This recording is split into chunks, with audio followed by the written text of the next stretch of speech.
नमस्ते प्यारे विद्यार्थियों, डॉक्टर आनंद क्लासेज में आपका हार्दिक स्वागत है। और आज बात करते हैं भूगोल के बारे में। चलो पढ़ते हैं। देखो, भूगोल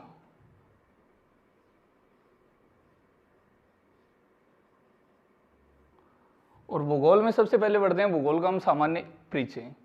तो देखो, भूगोल ये जो शब्द है, सबसे पहले तो इस शब्द के बारे में जानकारी लेते हैं कि ये शब्द सबसे पहले किसने दिया, इसका अर्थ क्या होता है। तो भूगोल को हम बोलते हैं GEOGRAPHY,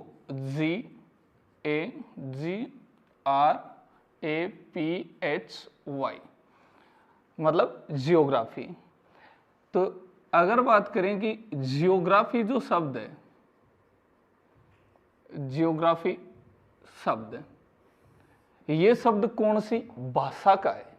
तो सबसे पहले तो इस शब्द है, इस शब्द की भाषा के बारे में बात करें कि ये जियोग्राफी शब्द कौन सी भाषा का है। तो ये है ग्रीक भाषा का। कौन सी भाषा का है? ग्रीक भाषा का। अगर प्रश्न पूछा जाए कि जियोग्राफी शब्द कौन सी भाषा का है, तो कौन सी भाषा का है? यह है ग्रीक भाषा का। उसके बाद बात करते हैं कि ये जियोग्राफी शब्द है, ये कितने शब्दों से मिलकर बना हुआ है। तो जियोग्राफी शब्द कितने शब्दों से मिलकर बना हुआ है? 2 शब्दों से। यानी जियोग्राफी शब्द 2 शब्दों से मिलकर बना है। अब ये 2 शब्दों के बारे में बात करेंगे। ये 2 शब्द कौन से हैं जिनसे मिलकर जियोग्राफी शब्द बना है। तो देखो, हम इसको 2 भागों में डिवाइड करते हैं कि जियोग्राफी शब्द कितने शब्दों से मिलकर बना हुआ है? 2 शब्दों से। इनमें पहला तो क्या आता है? जियो, GEO। और दूसरा क्या है? Graphy, graphy, GRAPHY। मतलब कितने शब्दों से मिलकर बना हुआ है? 2 शब्दों से। पहला तो कौन सा है? जियो, और दूसरा कौन सा है? ग्राफी। इन दोनों शब्दों से मिलकर बना हुआ कौन सा है? जियोग्राफी। इनमें देखो, जियो का अर्थ क्या होता है? जियो का अर्थ होता है पृथ्वी। क्या अर्थ होता है? पृथ्वी। और ग्राफी का अर्थ क्या होता है? अध्ययन, अध्ययन। मतलब दोनों शब्दों का अर्थ क्या हो गया? पहले शब्द का तो अर्थ आ गया अपने पास पृथ्वी, और दूसरे का अर्थ क्या आ गया? अध्ययन। तो जियोग्राफी शब्द 2 शब्दों से मिलकर बना हुआ है, जिसमें एक तो है जियो, और जियो का अर्थ क्या आ गया? पृथ्वी, और ग्राफी, ग्राफी का अर्थ क्या आ गया? अध्ययन। अगर इन दोनों शब्दों को हम एक साथ जोड़ देते हैं तो इसका अर्थ क्या आ गया? अतः इसका अर्थ क्या होता है कि पृथ्वी के अध्ययन को, पृथ्वी के अध्ययन को भूगोल, या फिर हम इसको क्या बोल सकते हैं? जियोग्राफी, जियोग्राफी कहते हैं। कि पृथ्वी के संपूर्ण अध्ययन को किस नाम से जाना जाता है? भूगोल या जियोग्राफी के नाम से जाना जाता है। तो भूगोल शब्द का अर्थ क्या हो गया है कि पृथ्वी के अध्ययन को क्या कहा जाता है? भूगोल कहा जाता है। तो हमने शुरुआत की है भूगोल। भूगोल में पहला शब्द अपने पास क्या है? जियोग्राफी शब्द। और ये शब्द भाषा का पूछा जाए तो कौन सी भाषा आएगी? ग्रीक भाषा। कितने शब्दों से मिलकर बना हुआ है? 2 शब्दों से मिलकर बना हुआ है। 2 शब्द कौन से आते हैं? पहला शब्द कौन सा है? जियो, और इसका अर्थ क्या होता है? पृथ्वी। और दूसरा कौन सा है? ग्राफी। ग्राफी का अर्थ क्या है? अध्ययन। मतलब क्या हो गया कि पृथ्वी के अध्ययन को क्या कहा जाता है? भूगोल कहा जाता है। अगर इसमें प्रश्न ये पूछा जाए कि इस जियोग्राफी शब्द का सर्वप्रथम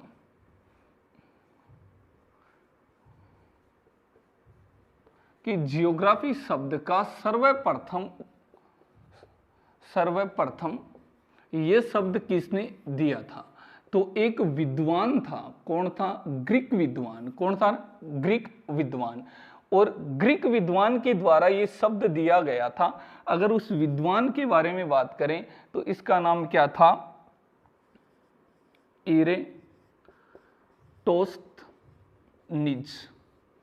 इरेटोस्थनीज।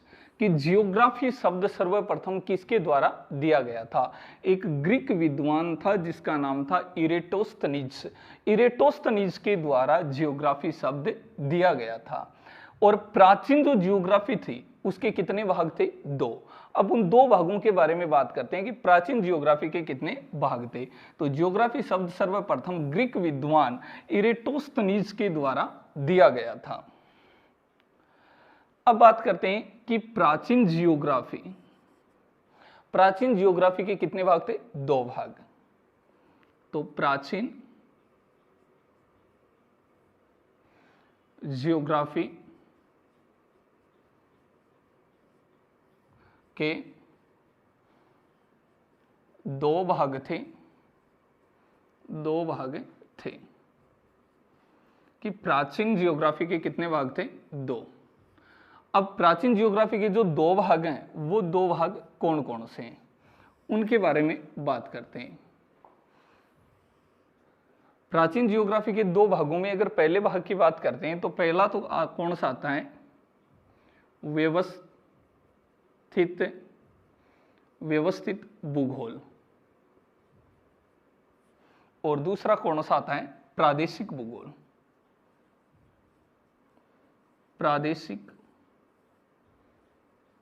भूगोल।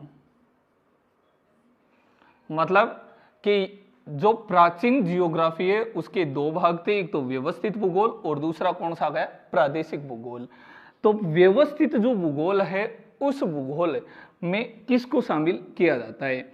मतलब भूगोल की वह शाखा, इसमें कौन सा आता है कि भूगोल की वह शाखा जिसके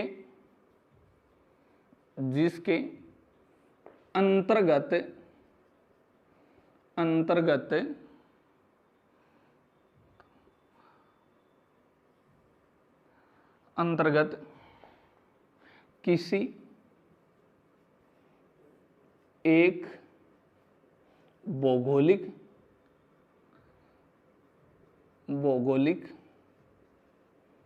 कारक, और ये जो कारक है, कारक का मतलब क्या आ गया है? जैसे हम ले सकते हैं कारक में मतलब जलवायु, या हम ले सकते हैं क्या? वनस्पति आदि। भूगोल की वह शाखा जिसके अंतर्गत किसी एक भौगोलिक कारक जैसे जलवायु, वनस्पति कारक का अध्ययन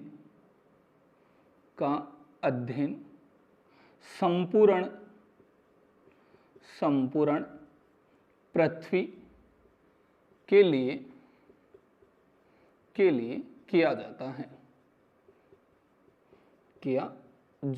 है। उसको हम क्या बोल सकते हैं? व्यवस्थित भूगोल। मतलब भूगोल की वह शाखा जिसके अंतर्गत किसी एक भौगोलिक कारक है, मतलब कि भूगोल का कोई भी एक कारक है। जैसे कारक में हम शामिल कर सकते हैं जलवायु, वनस्पति आदि का अध्ययन संपूर्ण पृथ्वी के लिए किया जाता है, उसको तो हम बोलते हैं क्या? व्यवस्थित भूगोल। लेकिन प्रादेशिक भूगोल में किसको शामिल किया जाता है? प्रादेशिक भूगोल में किसको शामिल करते हैं कि भूगोल की वह शाखा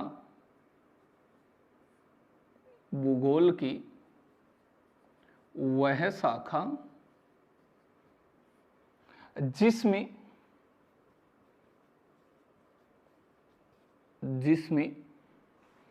समस्त भौगोलिक कारकों का, भूगोल की वह शाखा जिसके समस्त भौगोलिक कारकों का अध्ययन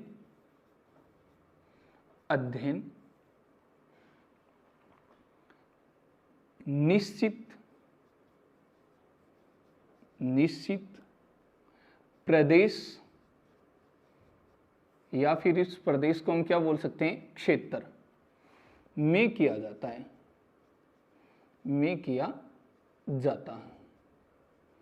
उसको क्या बोला जाता है? प्रादेशिक भूगोल। तो भूगोल की कितनी शाखाएं आ गई अपने पास? दो। कि प्राचीन जियोग्राफी के दो भाग थे, जिनमें जो एक भाग है उसका नाम क्या आता है? व्यवस्थित भूगोल। तो पहला जो भाग है उसका तो क्या है? व्यवस्थित भूगोल। और दूसरा कौन सा आता है? प्रादेशिक भूगोल।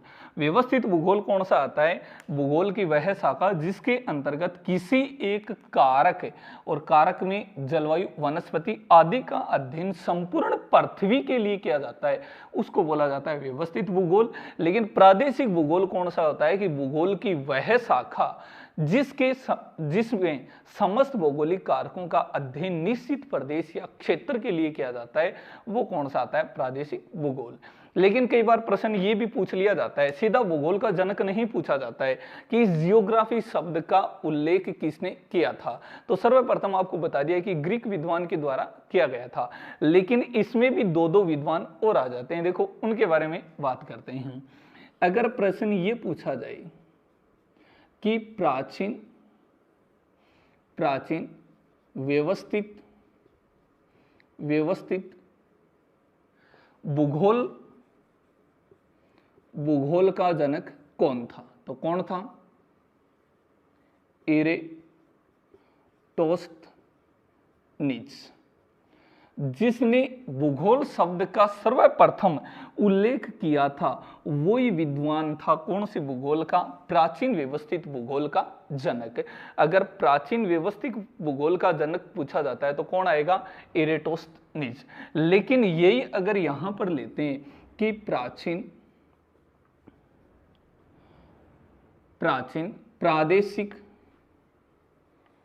प्रादेशिक भूगोल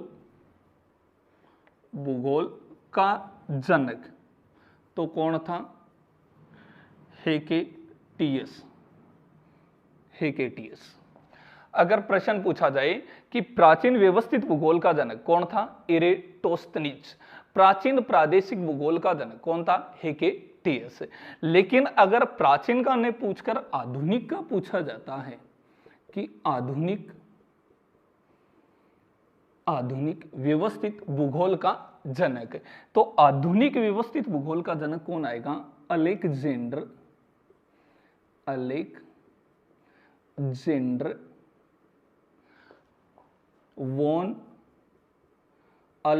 वॉन हेम्बोल्ट।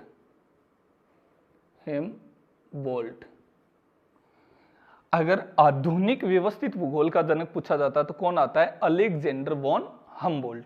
और ये अगर यहां पर पूछा जाता है कि आधुनिक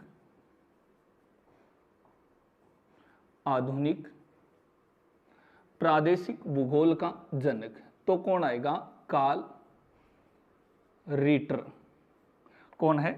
कार्ल रिटर। तो इस प्रकार से भूगोल के प्रमुख विद्वान हैं जिनसे इन शब्दों की उत्पत्ति हुई है।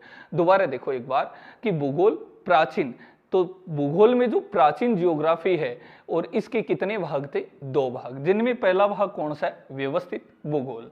जो व्यवस्थित भूगोल है तो भूगोल की वह शाखा जिसके अंतर्गत किसी एक भौगोलिक कारक, जलवायु, वनस्पति या अन्य कोई भी हो का अध्ययन संपूर्ण पृथ्वी के लिए किया जाता है, वो तो आती है व्यवस्थित भूगोल। प्रादेशिक भूगोल कौन सी आएगी? भूगोल की वह शाखा जिसमें समस्त भौगोलिक कारकों का अध्ययन निश्चित प्रदेश, कोई भी निश्चित प्रदेश या क्षेत्र में किया जाता है। जैसे हम पढ़ते हैं कि भारत का भूगोल, तो भारत के भूगोल के लिए हमें कौन सा पढ़ना होगा? व्यवस्थित भूगोल पढ़ना होगा या प्रादेशिक भूगोल? तो हमें पढ़ना होगा कौन सा? प्रादेशिक भूगोल, क्योंकि हमने भारत एक क्या आ गया? निश्चित क्षेत्र आ गया है। और भारत में हम किसी एक कारक की बात नहीं कर रहे हैं, संपूर्ण भारत के भूगोल की बात करते हैं, तो कौन सा भूगोल पढ़ना पड़ेगा? प्रादेशिक भूगोल। इसी में कि प्राचीन व्यवस्थित भूगोल है, इसका जनक कौन है? तो कौन है? इरेटोस्थनीज। प्राचीन प्रादेशिक भूगोल का जनक कौन है? तो कौन था? हेकेटियस। और आधुनिक व्यवस्थित भूगोल का जनक कौन है? Alexander von Humboldt. और आधुनिक प्रादेशिक भूगोल का जनक कौन है? Carl Ritter. तो ये प्रमुख विद्वान है, इसका स्क्रीनशॉट ले लेना। चलो आगे बात करते हैं कि पृथ्वी की उत्पत्ति। आगे हम भूगोल में पढ़ते हैं कि पृथ्वी की उत्पत्ति।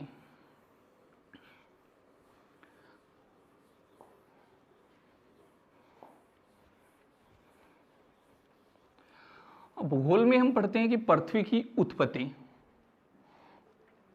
जिस समय पृथ्वी की उत्पत्ति हुई थी उस समय 3 मंडल थे, कि जिस समय प्रारंभ में पृथ्वी की उत्पत्ति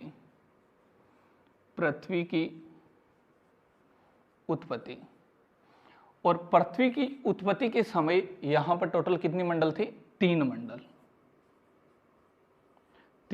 मंडल।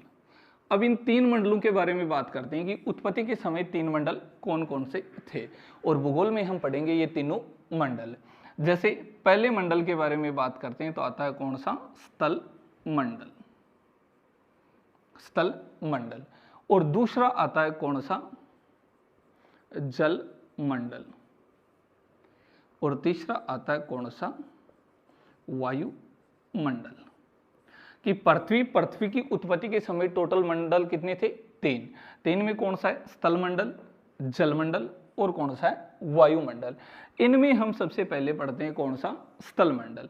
और स्थल मंडल में हम देखो अब बात करते हैं कि स्थल मंडल है, इस स्थल मंडल में जैसे आ जाते हैं प्रमुख महाद्वीप है, प्रमुख जैसे द्वीप हैं कि विश्व के बड़े द्वीप कौन से हैं, प्रमुख प्रायद्वीप कौन कौन से हैं, या नदी द्वीप कौन से हैं। तो संपूर्ण महाद्वीपों की बात होगी किसमें? स्थल मंडल में।